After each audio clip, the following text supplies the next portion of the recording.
sejam bem-vindos a mais um episódio do Viver Morada. E hoje nós temos um Viver Morada especial. Como decoração, por que não falar sobre trazer vida para dentro da sua casa, para o seu escritório, para onde você gosta de estar? Por isso, hoje nós vamos falar sobre fotografias, sobre quadros, sobre pinturas até, mas o especialista não sou eu. Eu estou aqui hoje com o Alexandre Heller. Tudo bom? Tudo jóia. Alexandre, ele é uma pessoa super famosa aqui no Distrito Federal. Ele é aqui do Distrito Federal, nascido, criado em Brasília, não é isso, Alexandre? Exatamente, nasci aqui. É isso. E hoje é um dos fotógrafos mais disputados daqui do DF, mais valorizados também. Conta para mim um pouquinho sobre essa sua história. Vamos lá. Prazer estar aqui, te agradeço. Agradeço a Mood aqui pelo convite, nosso grande parceiro. Verdade. Estamos aqui nesse ambiente maravilhoso aqui, montado pelo nosso amigo Gui, e que faz toda a diferença. E isso já é parte do que realmente a gente já faz, né, no nosso trabalho, no nosso dia a dia. E a nossa trajetória, a minha trajetória, ela vem de um viés artístico, fotográfico, muito por influência da família, né? Não que meus pais fossem fotógrafos ou artistas, mas eu tinha muitos fotógrafos e artistas na família, tanto de um lado, né, quanto o lado de mãe, quanto o lado de pai. Mas o meu pai, por ter o viés artístico, ele era um apaixonado, um amante da fotografia. Um advogado que tinha nos momentos livres de finais de semana o hobby de manusear as câmeras profissionais, as famosas SLRs, Nossa. que eram câmeras muito pesadas, né, de ferro. Muito boas, né? Muito boas, e que estão aí até hoje, elas resistem. Tem câmera Estão no que tem... acervo? Estão no acervo. Tem câmera aí que tem mais de 60 anos. Agora, Alexandre, achei interessante algo que você falou, que seu pai é do direito, né? Sim. E também um amante de fotografia. Para você ter escolhido estar na fotografia profissionalmente, você teve apoio? Ou é assim, é legal trabalhar com a fotografia desde que não seja o seu ganha-pão? Porque Brasília, a gente meio que sempre teve isso, né? Eu acho que de forma geral, em muitas profissões a gente vê isso, né? Um certo preconceito. Verdade. Mas quando vem de casa, muitas vezes até é o próprio medo, né? Da pessoa não se frustrar. Nós somos pais, né? A gente sabe disso. Exatamente. Então eu encaro dessa forma. Claro que quando você é mais jovem, você não encara dessa forma, né? Com certeza. Você acha que está todo mundo agorando o seu negócio, que as pessoas estão com preconceito realmente, mas não é nada disso. Na verdade, até continuando um pouco da trajetória, o meu interesse começou aí, através dos equipamentos, e vendo, porque ele fazia as fotos da família. Então, você tinha qual idade quando você começou com esse interesse? Era muito novinho. Quando eu via ele mexendo nos equipamentos, eu tinha 5, 6 anos. É mesmo? Eu via, achava incrível. Eu já tinha uma coisa imagética, né? Eu pegava livros, livros de história, enfim, história da arte. E como, muitas vezes, a minha avó, que era uma intelectual, artista, pintora, enfim, e meu avô, que era húngaro, veio do Brasil, veio da Hungria, acabou no Brasil, fugindo de guerra, enfim, e ele era um artista também, só que ele era um marchand, então ele teve galerias no Rio, na Venezuela, na época que a Venezuela era uma grande potência, e aí ele pegava os quadros da minha avó, que pintava, como eles moravam no Leme, o Leme era um reduto artístico, né? Então tinham outros pintores ali. Então ele colocava no carro dele assim uns 40 quadros, 30 quadros e saía pelo Brasil todo. Então às vezes ele saía... Ele ia expor e vender? Ele comercializava? Ele comercializava. E o que ele fazia? Às vezes ele saía e ficava 3, 4 meses fora. E isso aí, seu avô? Meu avô, parte de pai. Certo, né? certo. Ele era um marchand e foi dono de então, galeria também. Então seu pai viveu isso, né? Viveu isso. Eu não tive, o nome dele era Alexandre também, Alexandre Heller, mas eu não tive a oportunidade de conhecê-lo. Mas a história era basicamente essa, né? Então, a estratégia dele era assim, muitas vezes no Brasil, né? Porque às vezes ele ia para a Venezuela, ia para a Argentina, ia para fora e ficava mais tempo fora.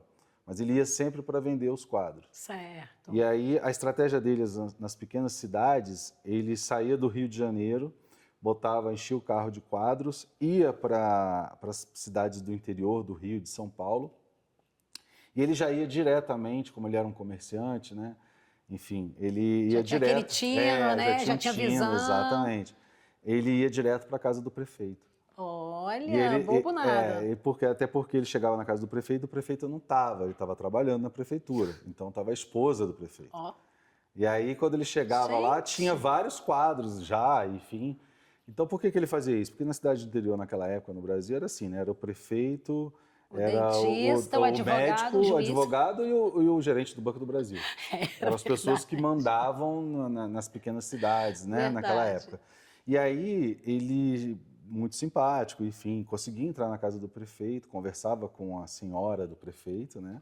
A primeira-dama, e ela ia comprar. ele já percebia, ele via de longe, ele tinha uma percepção grande. Meu pai conta isso, porque muitas vezes meu pai acompanhou ele. Isso é tino comercial, né? Exatamente. Ele percebia que quando ele chegava, entrava na casa do prefeito, ele colocava os quadros assim, e ele percebia que tinha um ou outro que a primeira-dama já tinha visto e já tinha aquela história que eu te falei da conexão. Acho que ela gostou desse aqui. Então, o que ela falou assim? Olha, eu reparei que a senhora gostou desse quadro. Olha só, gente. Deixa eu fazer o seguinte. Aí ele tirava o quadro que estava na parede. Colocava o dele. Colocava o dele. Aí ela falou, nossa, mas é lindo. Mas olha, meu marido não está aqui, eu não tenho condições de pagar. Eu falei, não se preocupa com isso não. A senhora gostou desse aí? A senhora gostou desse? Vamos deixar aqui. E ele fazia isso porque ele sabia que, através do prefeito, como a mulher ele já tinha encantado, né, os olhos com a obra, ele sabia que dali viriam outros, né? Sim. Então, dentro da própria prefeitura. Enfim, clientes pontuais, né? Clientes pontuais. Então, era fato. Ele ia, ficava 2, 3 meses e voltava sem nenhum tipo de Olha que coisa interessante, Alexandre, porque você nem existia nessa época, né? Você estava ainda, né? Ia vir para Brasília, sim. E essa história, que é a sua história, de certa forma, ela já tinha acontecido de uma outra maneira. Concorda comigo? Concordo, e o seu pai não é dessa área. E você ficou sabendo da história da sua família. Quando você soube disso? Eu sempre tive assim, como a família era de pai e mãe no Rio, e nós morávamos em Brasília, claro que meu pai foi para o Rio Grande do Sul com a minha mãe, enfim, tinha uma história aí por trás, mas acabaram vindo para Brasília, né? Meu pai era do Banco do Brasil, na época, então tinha muitas essas transferências e tal. Ele era um dos mais importantes, né? Na gerente época, do Banco do Brasil. Exatamente. Veio para Brasília, né? Então, assim, a gente tinha uma coisa, né? Assim, a gente ouvia muito, tanto de um lado, do outro, dos familiares. Então, não sei, para mim, pelo menos, eu dava um valor muito grande, porque eu não tinha aquilo comumente, diariamente, ou no final de semana. E não é comum, né? Não é comum, porque assim, quando a família está, né, primos, tio, avô, bisavô, e assim vai, você se reúne, você encontra e tal. Mas a gente não tinha muito isso. E como a casa dos meus pais todos os quadros eram quadros pintados pela minha avó, enfim. Eram pinturas. Pinturas, certo. E aí tinha esse viés artístico sempre presente, né? Então a história dele foi muito presente na minha vida, né? A escolha da fotografia, por exemplo, eu tinha uma irmã que ela foi para o caminho também da arte, mas ela foi uma grande fotógrafa, assim, no sentido do olhar, mas ela escolheu, por exemplo, a pintura. Certo. Né? O pincel, a tinta, o quadro. Ela pintava. Exatamente. Era através da pintura, e ela era arquiteta também, então ela conseguia transpor a arte dela através da pintura, da arquitetura. Sim, que nem você falou, aquilo que ela vê, ela conseguia passar. O meu instrumento, em vez de ser o pincel, a tela, enfim, a tinta... São seus olhos através da câmera. Os olhos através da câmera. E aí que eu consigo transpor para cá com aquela arte que eu te falei da pós-produção, de analisar uma imagem, fazer um novo recorte, fazer um balanço das cores, da vibração, dos tons médios, dos médios tons, isso aí é dom, né? Eu acho que é um pouco de dom. Ao longo do tempo a gente vai percebendo E o estudo, isso. né? Que a gente vai falar disso. Exatamente, Inclusive, eu ia entrar nesse assunto, porque você, enquanto adolescente em Brasília, a gente é praticamente da mesma geração, né? Sim. Então, eu sei o que você viveu aqui. Enquanto adolescente em Brasília, jovem, você era diferente porque você foi estudar fotografia e o que seus amigos, como é que isso foi visto? Você já sabia que era isso que você queria e eu vou lá? Como é que foi viver isso na sua juventude? De certa forma, eu posso dizer Você era fotógrafo do pessoal? Como é que era isso? Ou não? O seu negócio sempre foi outra coisa? Eu sempre fui, na verdade, isso se mistura muito porque assim, eu me entendi desde garoto, comecei a trabalhar com 14, 15 anos, não foi com a fotografia, né? E eu entendi apenas com 18 anos, porque eu era um cara multifacetado. Então, o que me desse, eu conseguia resolver. E o que eu queria fazer, eu ia lá e fazia. Assim, da mesma forma com o empenho que eu queria fazer, algo que eu não queria fazer também, eu nem chegava perto. Então, isso começou, de certa forma, para uma pessoa jovem, você fica um pouco perturbado. Exato. Porque a cabeça era com muitas coisas. Aí eu fui entender que eu era um empreendedor, aí fui me tornar um empresário.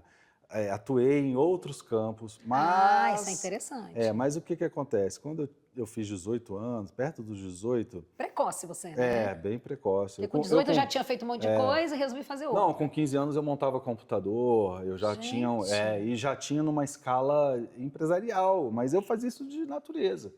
Depois, lógico, estudando e aprimorando, eu fui entendendo isso. Mas nunca abandonou as câmeras. Não, Vira porque... e mexe, você... Não, mas é que tá.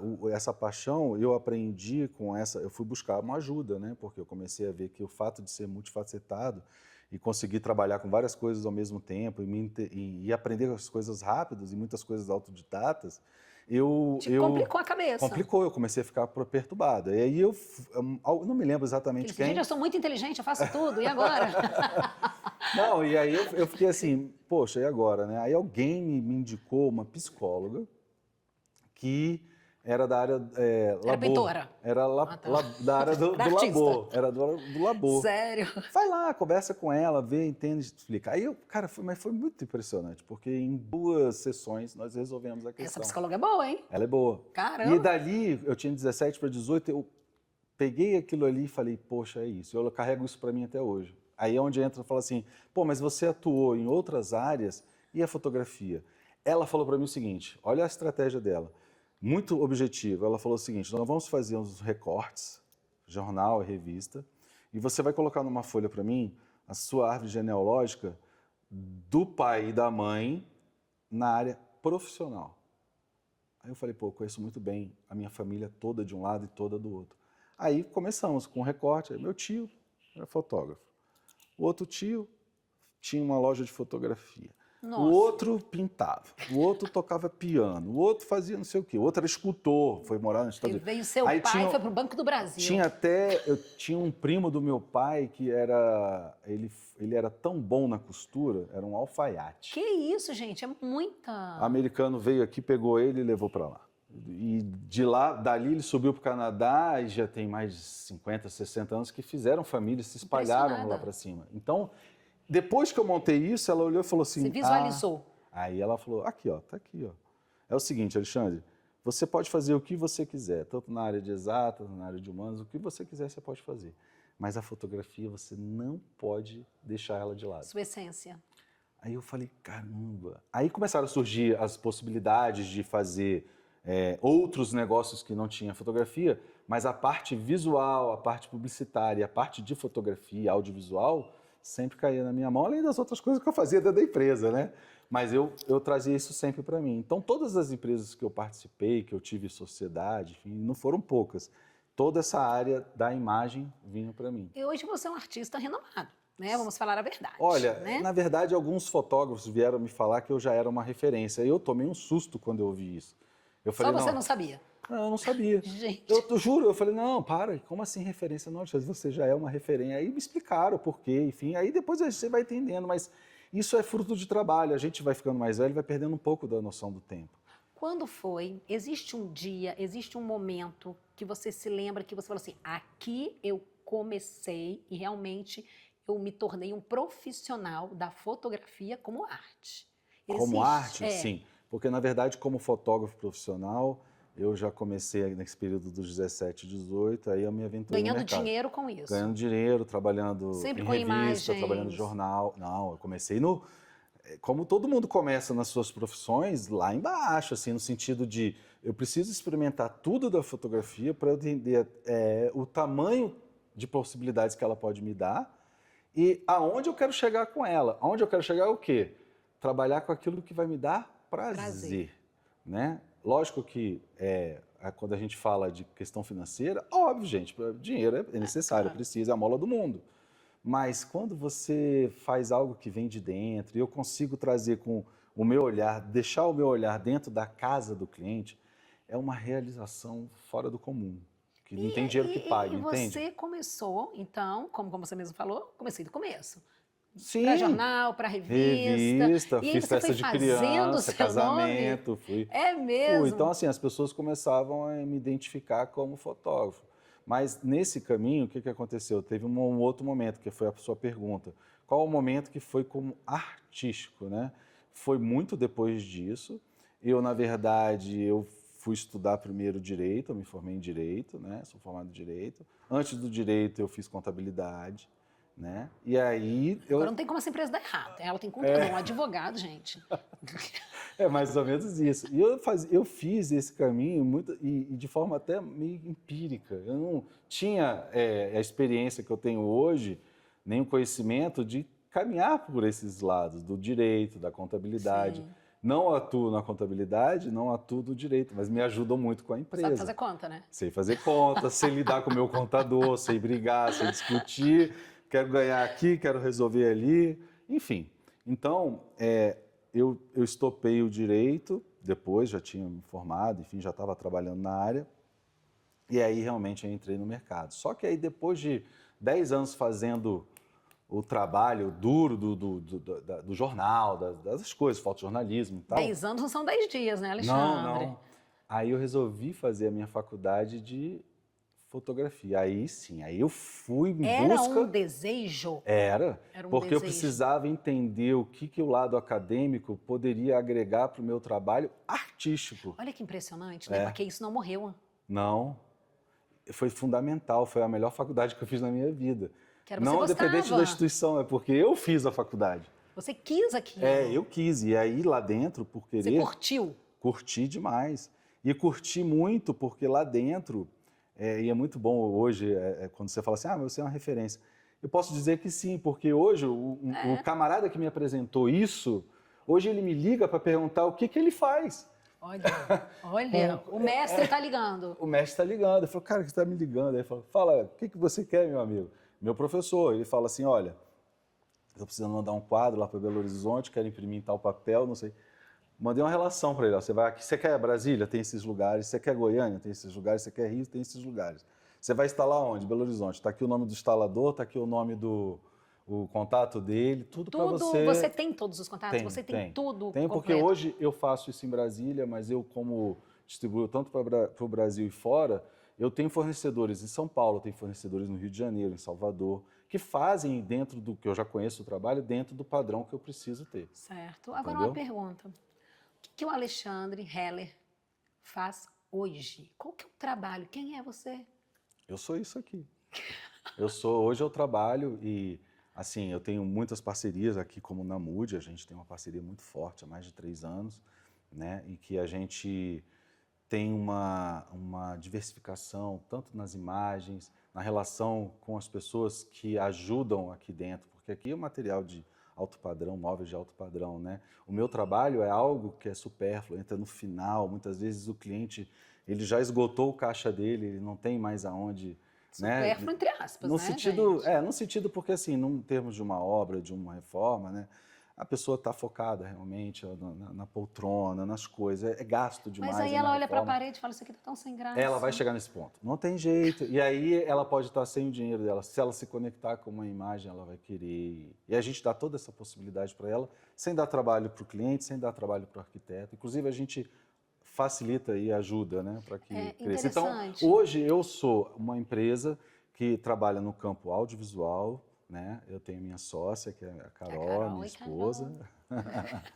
Então, a gente tem a galeria virtual, temos um planejamento aqui junto com a Mood de desenvolver algo além da galeria virtual e além dos trabalhos que a gente faz no campo audiovisual, tudo linka. Né? A Carol hoje é arquiteta e fotógrafa, exatamente.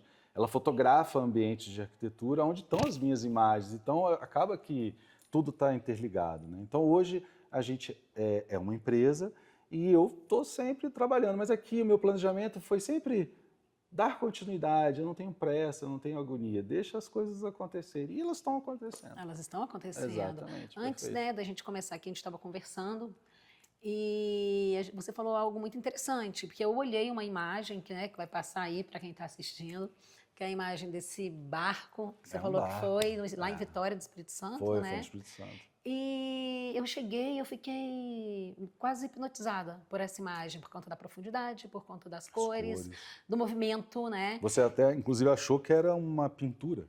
Eu achei que era uma pintura, né? E aí a gente falou um pouquinho E é isso aí que eu quero né? chegar, porque você me falou sobre a qualidade das suas imagens, né? Das imagens que você comercializa, que você faz, Sim. né? Você me falou sobre papel, você me falou sobre a própria pintura, fotografia. a fotografia, que é uma fotografia, né? A pós-produção. E eu queria que você falasse um pouco dessa pós-produção, dessa parte também digital. Sim. E eu achei muito interessante. Eu vou tentar resumir, né? É que foi um papo longo, gente. Papo longo. E o papo é bom, hein? O papo é bom. Mas, assim, eu vou tentar resumir de uma forma metódica, assim, bem fácil para as pessoas entenderem. O artista, ele precisa do seu instrumento. No meu caso, a minha escolha foi a câmera. Então, eu coloco o meu olhar e tento fazer o recorte das coisas que eu acho interessante. Trabalho com isso, faço as fotografias. Dali, obrigatoriamente hoje, por trabalhar com fotografia digital, o arquivo ele precisa passar por um processo de produção, ou seja, ele precisa ser lapidado, né? Então, daqui eu já extraí o meu material, o meu olhar. Daqui, na pós-produção, eu vou fazer os ajustes e os balanços. E é interessante que é sem tirar a essência da... Não tiramos, exatamente, né? Além de que, como artista visual, eu também consigo pegar a minha própria imagem, da minha autoria, e transformar numa arte digital. E como ela é sua, você faz o que você quiser, eu né? Eu faço o que eu quiser, exatamente. Então, isso tem... Passa o que você quer passar. Isso é bom, porque trabalha o meu lado criativo, né? Mas voltando para a questão da imagem, então depois que ela vai para a pós-produção, e aí quando eu falo pós-produção, a gente abre um software como o Photoshop, enfim, o Lightroom, enfim.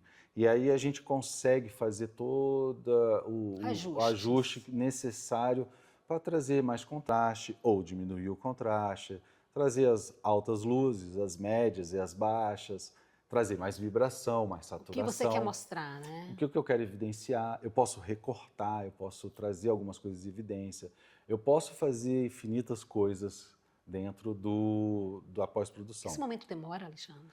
Dependendo da imagem, pode demorar.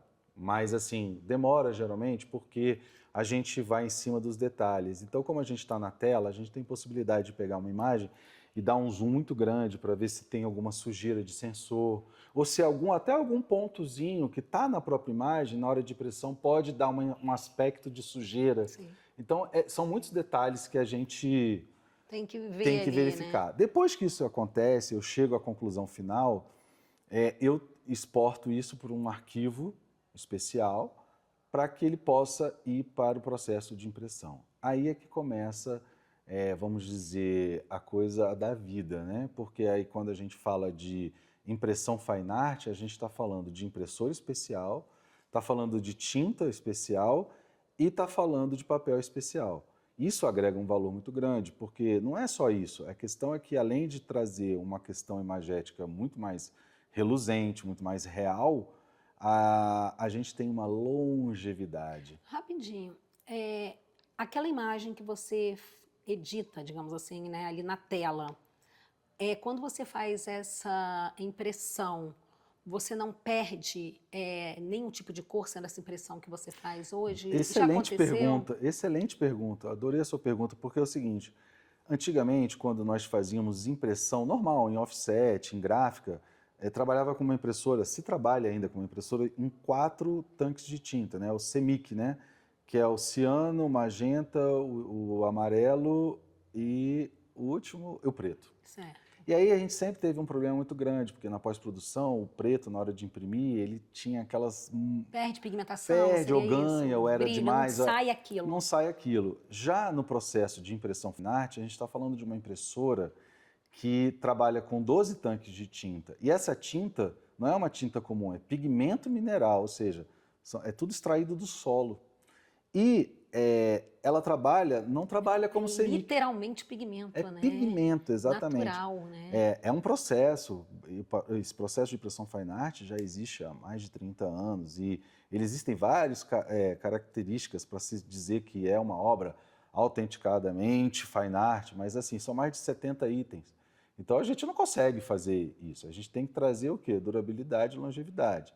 Então, óbvio que o principal é o trabalho do artista no quesito imagem, fazer com que o cliente se conecte de alguma forma, E aí a gente agrega esse valor para que ele tenha esse impacto visual que você teve com essa imagem porque aqui. realmente é Um impressionante. impacto visual, e eu preciso trabalhar e agregar valor para que haja uma longevidade. Então, você vai falar assim, Alexandre, mas esse material que está aqui, todos eles são... Gente, parece tela de pintura. Exatamente. Eu tenho até medo de tocar. E, na verdade, é um papel, tá? Isso é um papel? É um papel. Eu queria muito que vocês pudessem tocar isso aqui. E é impressionante, porque o que acontece? É um papel 100% algodão, ele é livre de ácidos. O que acontece? Só para o pessoal entender. Antigamente, o pessoal deve lembrar aquelas fotografias de casamento, né? Que era preta e branca. Amarelas. E aí, passavam os tempos, elas iam amarelando, amarelando, ia corroendo. E isso ocorria pelo fato de que, para ter um papel branco, você precisava acrescentar ácidos. Olha isso. E os ácidos, como a lignina, entra em contato com o oxigênio. Perfeito. Aula de química agora. Deixava. Você teve química na Tive. Só por curiosidade. Fotografia é física, química, matemática, é um monte de coisa muita junto, coisa. né? Muita coisa. Então, a lignina, ela dava essa amarelada, né? E você acaba perdendo a foto. Então, hoje, esse tipo de material, apesar de parecer uma tela de pintura... Ele é para sempre? Não, nada é para sempre. Nada é para sempre. Não faz falar isso aqui não, né, Alexandre? Pelo amor de Deus. Não, mas olha só, o que acontece? Apesar de ser uma tela de pintura, parecer uma tela de pintura, é um papel, um papel que é canvas, é uma tela, acaba sendo uma tela, né? Ele tem trama. Só que o que acontece? Ele não tem adição de lignina, nenhum tipo de ácido, porque ele é naturalmente Por isso não amarela. branco. Exatamente, não amarela. Então eu garanto para você que ele não vai amarelar nos próximos 150 anos. Ah, então não é para sempre. Exatamente. Mas assim, aí você vai falar assim, mas Alexandre, claro, se você deixar essa tela 24 horas no sol... Óbvio, como qualquer coisa, né, gente? Se você deixar na chuva, tudo bem. Agora, é um pecado colocar um vidro na frente dessa tela? Porque o que acontece? Tem gente até que põe. Existe um vidro especial, não existe? Existe um vidro, chama vidro museológico. Isso. Que não dá... todo vidro tem reflexo, tá? Só que esse... Não, todo vidro tem reflexo. Mas o que acontece? Existe um grau de porcentagem aí. Então, esse vidro museológico é o que o pessoal usa no Louvre. Que eles colocam, por exemplo, na frente da Mona Lisa, você não percebe, porque o grau de reflexo é muito baixo. Mas tem. Só que aí a gente está falando de... Não era fine art. Na verdade, quando você coloca um vidro desse, você com certeza está imprimindo algo fine art, tá? Porque, só para você ter ideia, uns 2.500 metros quadrados do vidro. Então, é uma coisa absurda. Deixar sem vidro. Aí fala assim, não, vamos deixar então com vidro antirreflexo. É legal, mas o antirreflexo, ele... Tira um pouco a vida também, não tira? Tira porque ele refrata a luz. Então, ela se espalha. Por isso que em alguns pontos você vê ela meio esfumaçada. Então, ela pode tirar a cor. Esse azul pode ficar um azul mais fraco. Exato, vai então, mexer. Eu já não gosto. Aí a gente tem a opção do canvas. Aí, quais características? Deixa a obra mais leve, você carrega ela facilmente. Evita os reflexos indesejados. Porque, vamos lá, o reflexo, se ele não for demais, num vidro cristal, que é o que a gente tem aí, é até charmoso. Mas se você tiver uma incidência muito grande de luz, você não vai enxergar a imagem de ângulo nenhum. Aí você tira o vidro e faz o canvas. Olha. Entendeu? Deixa mais leve. Você falou exatamente sobre isso. Me veio aqui, eu estava vendo as molduras. Existe uma moldura específica para esse tipo de papel? Sim. Aqui a gente pode utilizar uma moldura comum que a gente usa em qualquer quadro. Inclusive, como ele é preso numa madeira, isso né? Que eu ia perguntar, é como se fosse tela mesmo. Exatamente. Né? Você também pode deixar sem moldura. É mesmo? Fica bonito? Fica. Depois eu quero ver uma imagem de um sem moldura, hein, gente? Porque você fala assim, Alexandre, mas as laterais, como você faz? Porque o pintor, ele pinta. E aí? Aqui a gente usa o Photoshop. Então, o que a gente faz?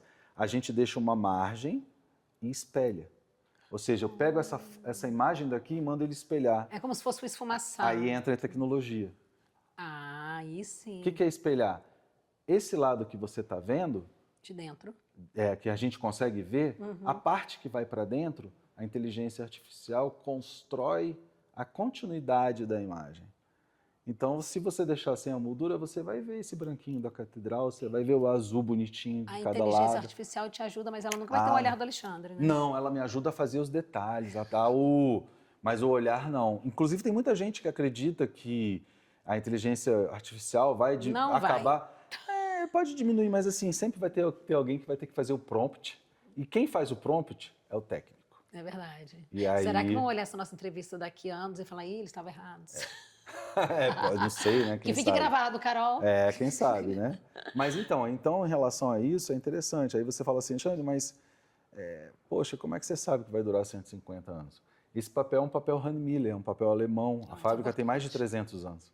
Então vai durar uns 150. Tem como... exatamente. Claro que mantendo dentro dos padrões, a temperatura, preservação, com preservação. Tudo, né? Como um sofá desse, exatamente. como uma cadeira. A gente está há mais de 10 anos com impressão fine art, já em mais de 1000 impressões, mais de não sei quantas casas no Brasil. Qual é a sua obra mais antiga?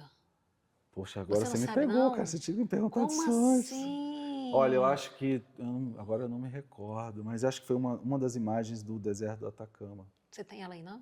Aqui assim. A gente vai achar, hein, gente? A gente acha, a Carol vai colocar com certeza. Carol, você coloca na edição. Ela tá lascada. Tá lascada, Carol. Ó, tá gravado. E não vai cortar essa parte, não. Isso, não, de jeito nenhum. Não, essa você não vai cortar. Então, assim, isso traz um valor agregado e você vê, esses anos todos eu nunca tive uma questão assim, sabe, de um problema. Isso é muito importante.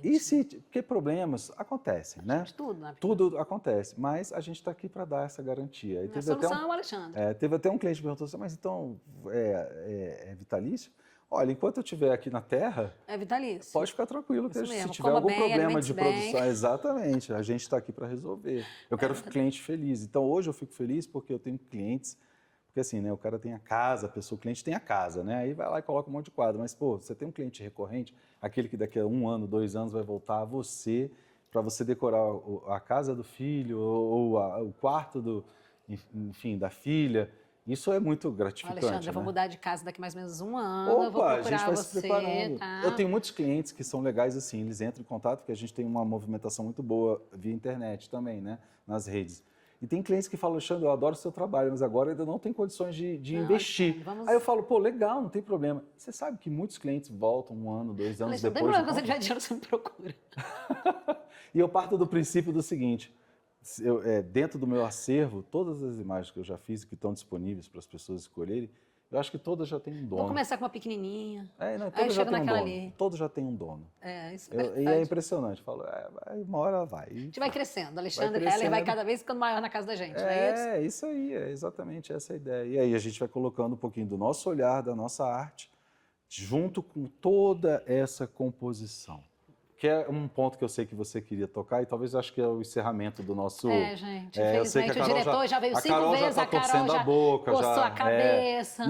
Tem o diretor-geral que está ali atrás também, já está, né? Já subiu 2 vezes. Tem o nosso assistente aqui que também já está olhando no relógio, a nossa... Mas eu quero falar sobre isso, para a gente fechar, Mas para fechar é o seguinte, o principal e o que a gente veio buscar com a Mood, com a Morada, enfim, é a gente conseguir equilibrar e ter, além de tudo, manter o padrão que a Mood dá de atendimento aos seus clientes com parceiros como nós, modéstia à parte, que vamos dar continuidade no melhor atendimento possível. Né? As gravuras, as fotografias, no caso, elas trazem vida para casa, não trazem? Trazem vida e o principal é que a gente tem a possibilidade de ter acesso, muitas vezes, ao projeto do arquiteto, né? E dentro desse projeto trazer sugestões que vão casar com a personalidade e o projeto. Sim. Os arquitetos, muitas vezes, eles falam para a gente que assim que eles começam a desenvolver o projeto e vão fazer a primeira apresentação, o que eles colocarem nas paredes, geralmente é o que o cliente já quer. Então, a gente traz também uma solução para os arquitetos, porque os arquitetos estão focados nos projetos, nas obras, nas coisas. E eles sabem da importância do quadro, mas não é o core business dele. Então, muitas vezes, ele vai buscar um banco de imagem, ou não, vai pegar uma imagem de baixa resolução. Aquele banco de imagem que você olha e fala, ai meu Deus. Meu Deus, exatamente. Mas às vezes ele acha até uma coisa legal, que tem a ver com o ambiente, muitas vezes não tem resolução. E o cliente quer aquilo. Aí ele fica numa sinuca de bico. Literalmente, né? Exatamente. Ele fica numa sinuca de bico, o arquiteto, porque ele fala assim, caramba, eu não tenho essa imagem, ela é péssima qualidade, como é que eu vou fazer? Essa hora que a gente falou, conheço o Alexandre. É isso que eu vendo para os meus arquitetos parceiros, porque a gente traz a possibilidade, através de bloquinhos do SketchUp, para eles poderem, quando estiverem iniciando o projeto, já inserir as nossas imagens. A gente já quase garante uma venda E o arquiteto tira aquele peso e aquela agonia, daquela sinuca de bico de e agora o que eu faço? Ele não tem que se preocupar com isso. Ele joga para o arquiteto, ou para o Alexandre, para o fotógrafo. Ele faz isso. Ele vai resolver tudo isso, a gente conversa da mesma forma. Eu tenho a minha arquiteta particular, né? Então, arquiteto que é várias coisas, fotógrafo exatamente. Também, né? É multifacetada também. Olha, Alexandre, eu sei de uma coisa, que hoje eu sentei aqui, eu aprendi muito, muito. Bom, inclusive, eu acho que me referir a você como fotógrafo, você não é apenas um fotógrafo, né? Eu acho que tinha que ter um outro nome para isso, porque, tudo bem, fotógrafo, pessoas que fazem fotos, digamos assim, né? Você fala, não, eu sou fine art, eu trabalho com pintura, mas é muito além disso, porque, como eu falei, aí a minha percepção, que para mim isso é um dom, tá? Porque é aquilo que você falou, quando a gente faz, trabalha e estudou com aquilo que a gente gosta e a gente faz bem e tem sucesso, é porque é um dom. Para mim é um dom. Então, meus parabéns, de muito verdade. Obrigado. De verdade. Eu fiquei impressionado, uma das melhores conversas que eu já tive aqui. Ai, que bom. Muito legal. Eu adoro aprender e para mim hoje foi um aprendizado. Eu fico muito feliz de saber que ótimo. você, né? Eu que agradeço. Eu acho que a conversa fluiu da melhor forma possível antes da gente começar a gravar, inclusive. Verdade. Mas eu fico mais feliz de saber que você me dá um feedback de aprendizado, porque para mim, independente das nossas profissões, enfim, a gente vive aqui para ter uma grande troca. Vamos tornar uma crítica mais sensível exatamente. agora, e essa troca é legal, né? Então, se eu posso trazer com o meu trabalho, com a minha arte, um pouco de conhecimento, né? Você fala assim, você não é só um fotógrafo. Eu poderia dizer que eu sou um empreendedor, eu gosto disso, eu gosto de fazer as coisas acontecerem, né? Então, isso é muito bacana. E quando eu vejo uma pessoa como você dizer que aprendeu, que ganhou alguma bagagem sobre isso, pô, eu ganhei o dia, tô ótimo. Você e a Carol se completam, né? Vocês exatamente, são ótimos juntos, a Carol não está aqui, mas é uma profissional excepcional também. E é interessante isso, que é um único detalhe que você levantou, e você levantou muitas bolas legais, mas essa era interessante, porque quando eu era garoto, eu me preocupava muito o que eu ia ser e como eu ia me definir como um profissional. E é muito raro você ter uma pessoa com 16, 17 anos já sabe o que quer. Muito né? raro. E da mesma forma, você falou, você e a Carol se completam. Levei muito tempo para encontrar e ela estava pertinho de mim. Oh. Exatamente. Então agora a gente se completou na vida, nos negócios e na arte. Isso aí, Carol. Fica ganhar dinheiro para o Alexandre agora aposentar, hein? Olha, para você que está em casa, muito obrigada por ter escutado esse bate-papo tão gostoso, tão legal. Alexandre, simplesmente vou ter que acabar com uma brincadeira. O Alexandre me fez desistir de comprar o sofá da Multi para comprar uma tela, gente. Então... Caramba, agora você que me deixou assim. Essa parte, Finado, meu parceiro, é o seguinte, não vendeu o móvel, mas vendeu o quadro, ele vai ficar feliz e vai ficar realizado junto comigo. Olha, muito obrigada mais uma vez, muito obrigada a você que acompanhou a nossa conversa, foi um prazer ter você aqui com a gente mais uma vez, lembrando que inscreva-se no canal da Viver Morada, comente aqui embaixo o que você também achou desse bate-papo, dúvidas, siga também o Alexandre, @Alexandre Heller. A gente vai deixar aqui embaixo já, para já entrar nas redes do Alexandre, ficar lá babando e também adquirir uma dessas obras, ok? Ok. Tchau, tchau.